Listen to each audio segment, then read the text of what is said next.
night, I did this clip on my GoPro and I was just standing talking on the phone, and it's pretty uninteresting. So what I'm going to do is start the call, play it through, let you listen to it, let you listen to what the guy says about the guys on Facebook. Like, some of these guys on here turned me in to the federal government, prosecutor's offices in West Virginia, the police, and everything I've been doing is completely legal. And I knew this when I started the channel. You'd have to be a complete fool not to research it and post YouTube videos and not know what you're doing and start a channel. You've got to be kidding me. It's gone on since I've had about 800 subscribers. This should clear it up.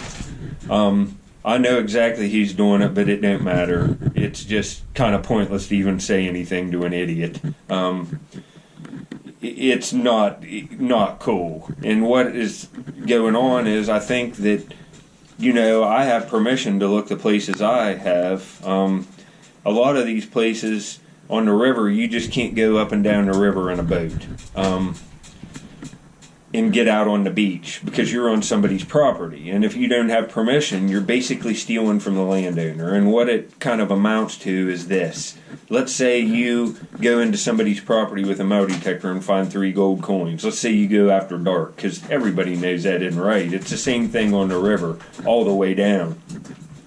If you step out of a boat onto a beach and pick up a $5,000 banner stone or a $2,500 Clovis and don't have permission to be there, it's stealing from the landowner.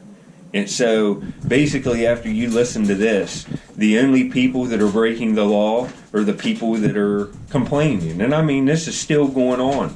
Telling my subscribers I'm a criminal, I can't be doing this, telling other people that want to do it, discouraging them from doing it. And, I don't know what the point of it is. I still don't really understand. It's just beyond me, but this should clear it up. And what I'm going to do, instead of showing you me talking at my computer for this whole phone call, I'm going to record this on my GoPro and put the camera on old Squirrel Master in his cage, who's going nuts. So you can get a little of this boy right here. Keep an eye on him. This guy's in the office, but you can see here the numbers: 304-825-6787. And I've called them all up and down the river, like I say here. But just listen. Office. Thank you for calling the Division of Natural Resources District 1 office. If you know your party's extension, you may dial it now. Please remain on the line. Someone will assist you shortly.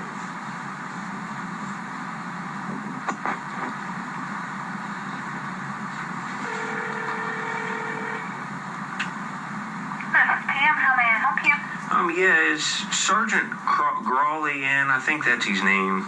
He's a DNR officer. Do you have any of them available today? My lieutenant is here. Well, could I speak with...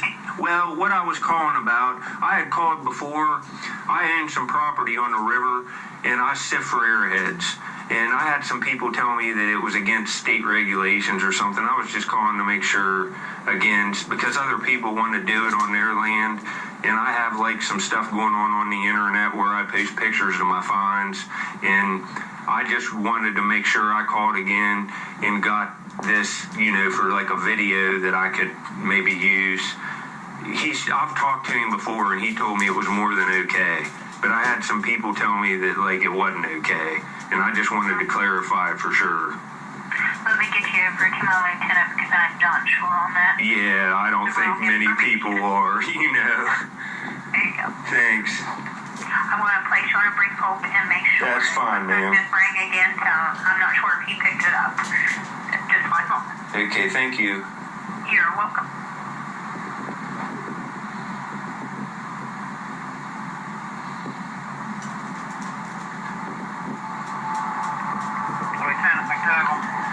Yes, how you doing?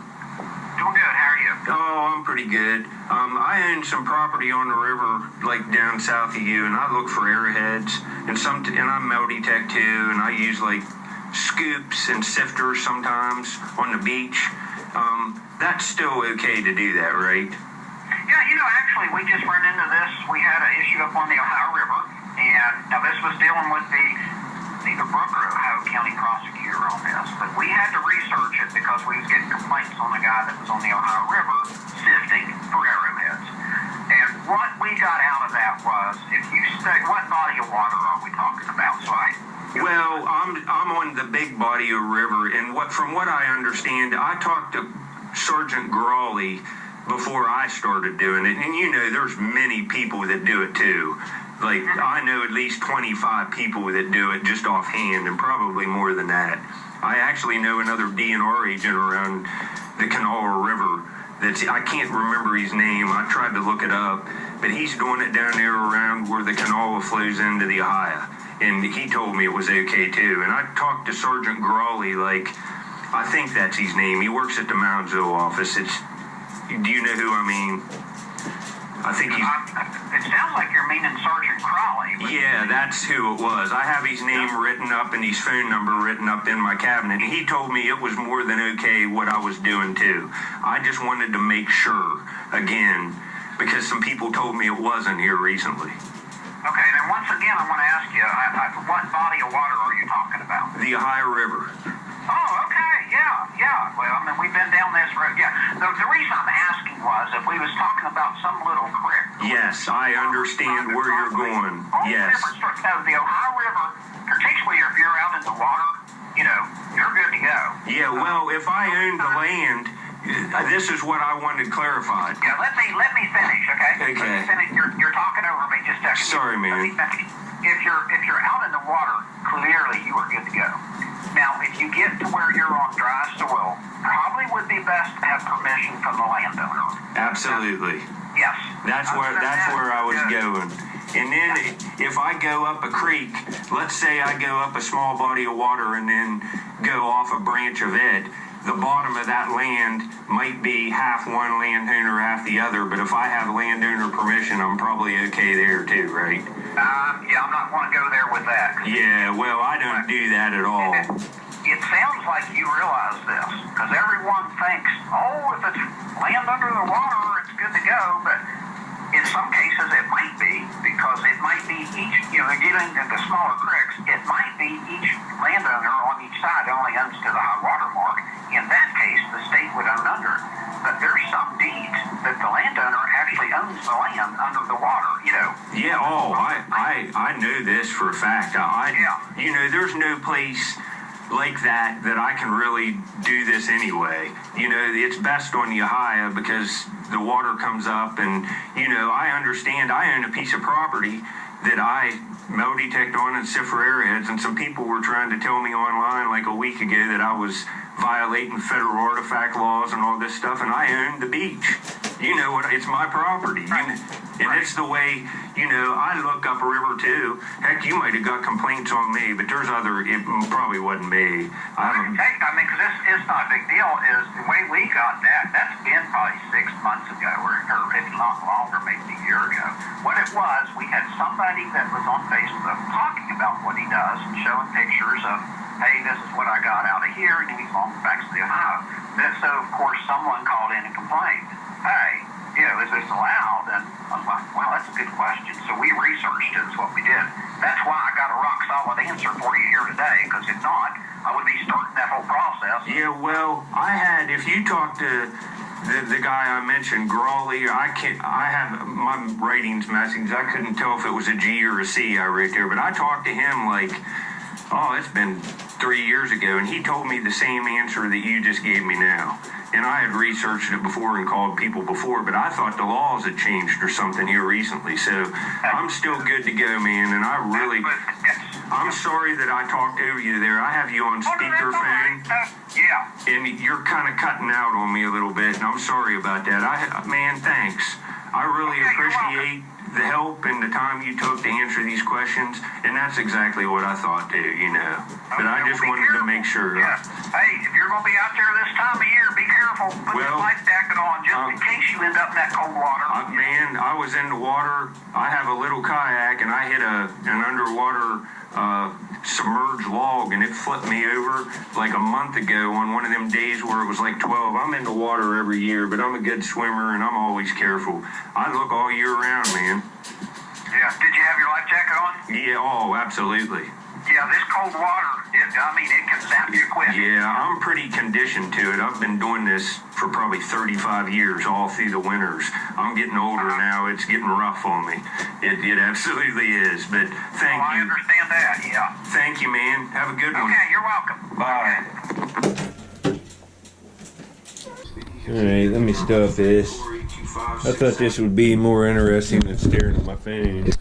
Getting to see old Squirrel Man. The old boy has been going nuts, but you heard that.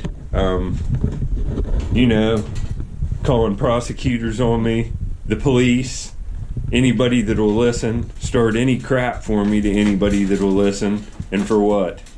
When nothing I was doing was illegal. You know, I already talked to that other officer 10 years ago. There's other DNR officers that are sifting down around the Canal River that watch my channel that are finding beautiful items. There's 30 other people that do it on the river, like I said, and for what? I think some of you guys should worry about your channels and not worry about me. Because old Rocks knows what he's doing, knows what he's talking about.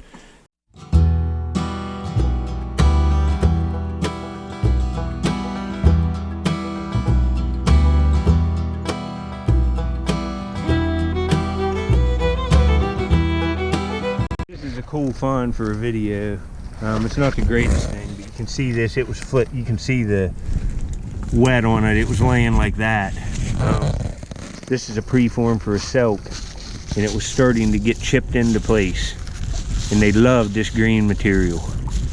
So what a silk would have looked like in well, that'd be like the first stage of manufacture. They started chipping the stone out. They might have thrown it down, but you can see all the work around it.